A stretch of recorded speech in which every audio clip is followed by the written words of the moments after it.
பால்காரம் ரொம்ப பிடிக்கும். அதுவும் கரூர்ல இருக்கிறவங்க கண்டிப்பா நீங்க ட்ரை பண்ணி பார்த்துருப்பீங்க. நம்ம வீட்லயே ஹெல்த்தியா, ஹைஜீனிக்கா செஞ்சு சாப்பிடலாம்.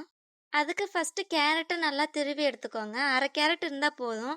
கேரட் போடணும்னு கூட அவசியம் இல்ல. பட் போட்டா நல்லாருக்கும். இதே மாதிரி பீட்ரூட்டும் துருவி எடுத்துக்கோங்க. அதிகமா தேவைப்படாது. ஒரு 1/2 பீட்ரூட் மட்டும் துருவி எடுத்து வச்சுக்கோங்க. அப்படியே சைடுல முட்டை வேக வச்சு தனியா எடுத்து வச்சுருங்க. ஒரு மிக்ஸி ஜார்ல 5 பச்சை மிளகாய் ஆட் பண்ணியிருக்கேன். நீங்க காரத்துக்கு தகுந்த மாதிரி குறைக்கவோ, கூட்டவோ செஞ்சுக்கலாம். 1 கப் பொட்டுக்கடல, 1 கப் துருவின தேங்காய் ஆட் பண்ணியிருக்கேன். இப்போ தண்ணி சேர்த்து நல்லா ஃபைன் பேஸ்ட்டா அரைச்சு எடுத்திருக்கேன். ரொம்ப அதிகமா தண்ணி சேர்த்து அரைச்சிடாதீங்க. இப்போ அரைச்ச தேங்காய் சட்னி ஒரு பவுல்ல ட்ரான்ஸ்ஃபர் பண்ணிட்டு தண்ணி தேவை அப்படின்னா மட்டும் ஆட் பண்ணிக்கோங்க. லாஸ்ட்டா உப்பு போட்டு நல்லா மிக்ஸ் பண்ணி எடுத்து வச்சிருங்க. இந்த சட்னிக்கு எண்ணெய் கடுகுலாம் போட்டு தாளிக்க தேவையில்லை. அப்படியே முட்டைக்கரை செய்ய ஸ்டார்ட் பண்ணிடலாம். உப்பு மட்டும் கொஞ்சம் கம்மியா போட்டுக்கோங்க. ஏன்னா பொரியிலயும் ஆல்ரெடி உப்பு இருக்கும்ல, அதனால தான். இதை செய்யறதுல சட்னி அரைக்கிறது இந்த கேரட் பீட்ரூட் துருவுறது மட்டும்தான் கொஞ்சம் வேலையா தெரியும். மற்றபடி ரொம்ப ஈஸியா செஞ்சு முடிச்சிடலாம். நான் 10 முட்டை வேக வச்சு தோல் வரிச்சு கட் பண்ணி எடுத்திருக்கேன். ஒரு ஆளுக்கு ஒரு முட்டை கரெக்டா இருக்கும். நாங்க 10 பேர் இருக்கோம், அதனால 10 முட்டை கட் பண்ணி எடுத்திருக்கேன். இந்த வெஜிடபிள் கட்டர்ல வச்சு கட் பண்றதுக்கு ரொம்ப ஈஸியா இருக்கு. இந்த வெஜிடபிள் கட்டர் ரொம்ப நல்லா இருக்கு. யூஸ் பண்றதுக்கு சூப்பரா இருக்கு. உங்களுக்கு வேணும் அப்படின்னா கமெண்ட்ல கேளுங்க. லிங்க் ஷேர் பண்றேன். ஆனா இதுல ஹார்டா இருக்க கேரட், பீட்ரூட் இந்த மாதிரி வெஜிடபிள்ஸ் எல்லாமே அப்படியே வச்சோம் அப்படின்னா கட் பண்ண மாட்டேங்குது. கொஞ்சம் சின்ன சின்னதா கட் பண்ணி வச்சா மட்டும்தான் கட் ஆகும். எக்கெல்லாம் சூப்பரா கட் பண்ணி கொடுத்துருச்சு. 10 செகண்ட் கூட இருக்காது. 10 எக்க கட் பண்ணி முடிச்சிட்டேன்.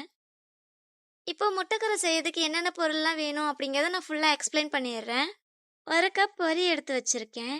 கை முறுக்கு இல்லாட்டி சுத்த முறுக்குன்னு சொல்லுவாங்கல்ல, அது ஒரு 10 முறுக்கு எடுத்து வச்சிருக்கேன். 4 பெரிய வெங்காயம் கட் பண்ணி எடுத்து வச்சுக்கோங்க. வறுத்த வேர்க்கடலை 1 கப் எடுத்து வச்சிருக்கேன். 1 பவுல் துருவன கேரட் எடுத்து வச்சுக்கோங்க. ரெடி பண்ண தேங்காய் சட்னி எடுத்து வச்சிருங்க. துருவன பீட்ரூட் 1/2 கப் எடுத்து வச்சிருக்கேன். 1 பவுல் ஃபுல்லாக கார பூந்தி எடுத்து வச்சுக்கோங்க. எது இருக்கோ இல்லையோ கண்டிப்பாக தட்டு வடை வேணும். லாஸ்ட்டாக கட் பண்ண எக் எடுத்து வச்சுக்கோங்க. இப்போ எல்லாத்தையும் போட்டு மிக்ஸ் பண்ணுறது தான் வேலையே. இப்போ மிக்ஸ் பண்ணுறதுக்கு நல்லா கம்ஃபர்டபுளான ஒரு பெரிய பாத்திரமாக எடுத்து வச்சுக்கோங்க. எடுத்து வச்சிருந்த எல்லா இன்க்ரீடியண்ட்டும் இப்போ போட்டு மிக்ஸ் பண்ணி எடுத்துக்கோங்க. இதில் நான் ஒரு சின்ன மிஸ்டேக் பண்ணிட்டேன். இது ஒன்றும் பெரிய மிஸ்டேக்லாம் கிடையாது. என்னென்னா வெங்காயம் கூட பீட்ரூட்டை வந்துட்டு மிக்ஸ் பண்ணி வச்சுருந்துருக்கணும். நான் அதை மறந்துட்டேன்.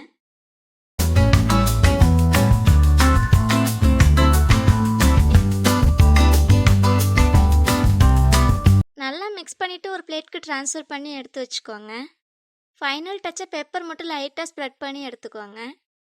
இந்த ரெசிபி நீங்கள் கண்டிப்பாக ட்ரை பண்ணி பாருங்கள். டேஸ்ட் அவ்வளோ சூப்பராக இருக்கும்.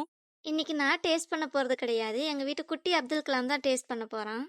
ஆக்சுவலாக அவனுக்கு ஹேர் கட் பண்ணலை, அதனால் இந்த மாதிரி ஹேர் ஸ்டைல் பண்ணிட்டு அவனை அப்துல் கலாம் சொல்லிட்டு வீட்டில் சுற்றிட்டு இருக்காங்க.